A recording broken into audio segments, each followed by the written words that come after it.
Welcome to SciTrends. I'm Eva Snyder. Okay, so I love tinkering with electronics and hardware. Kind of like this robotic arm. It's a lot of fun to use. But the more I've worked with it, the more I've realized its limits.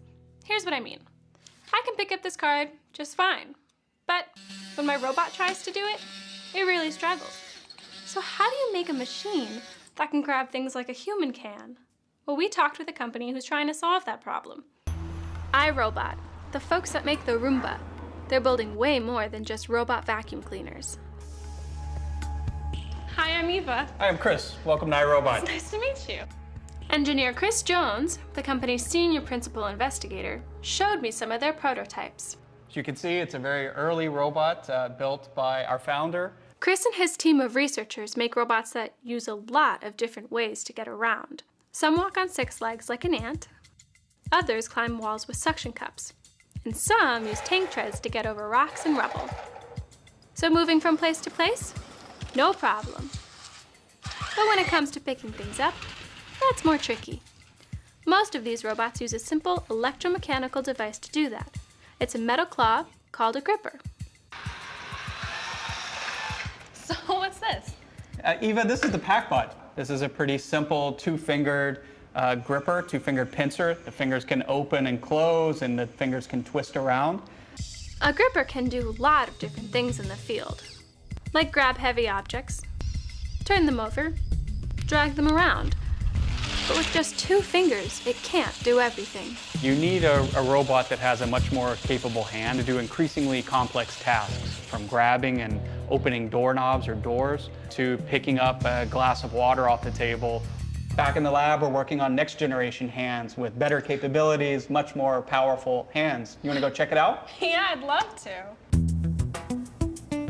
Back here, technicians, scientists, and engineers like Mark Claffey are creating all sorts of new robotic parts and writing software that controls them. Hey, Mark. Hey, Eva. What you got here?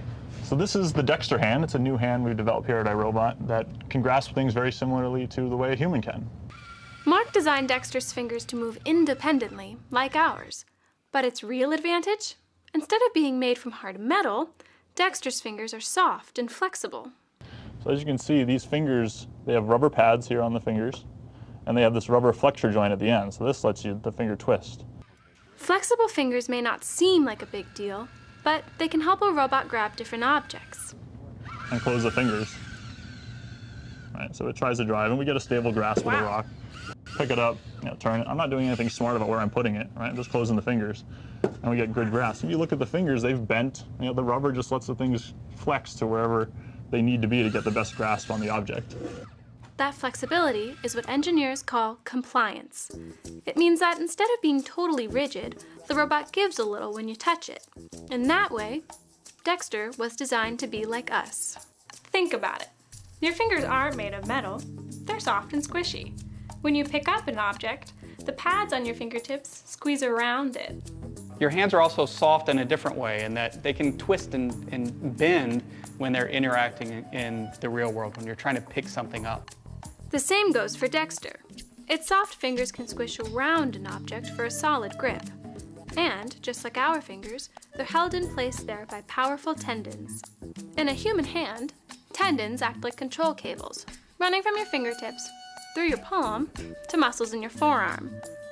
When you want to close your hand, signals from your brain tell the muscles to contract and pull on the tendons, which pull on your fingers, closing your hand. Dexter works in a similar way. Right. So each of these 4 motors pulls on one of these tendons. And when you pull on that tendon, it closes the finger. You can give it a try. Can I try? Oh, it's really hard to pull. Yeah, so each one of these very small motors can pull that tendon with 60 pounds of force. Wow. A lot harder than I can do it. Yeah. This combination of tendons and flexible fingers lets Dexter pick up objects of all different shapes and sizes, from big ones to tiny ones.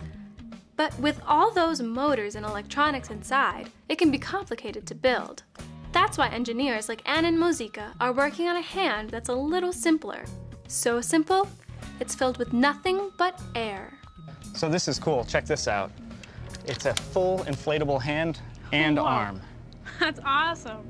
So the fingers are driven by these tendons that run down to the base here, just like you saw on the other hand. And similar to your wrist, this has a wrist that's also driven by tendon cables. We can pull on the tendons to close the fingers. Oh, cool. Basically, it's just a glove with a liner inside it. This is actually literally based off a spacesuit glove design. We work with the company that develops those.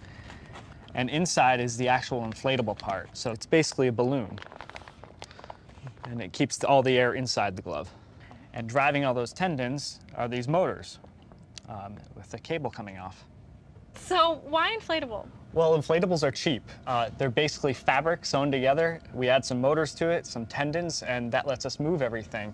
This was created on a sewing machine, and some motors were put on it. Doesn't get much simpler than that. And since the hand is inflatable, the grip is easy to adjust.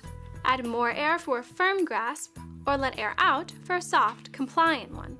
In the future, inflatable hands, and hands like Dexter, could let robots pick up almost any object.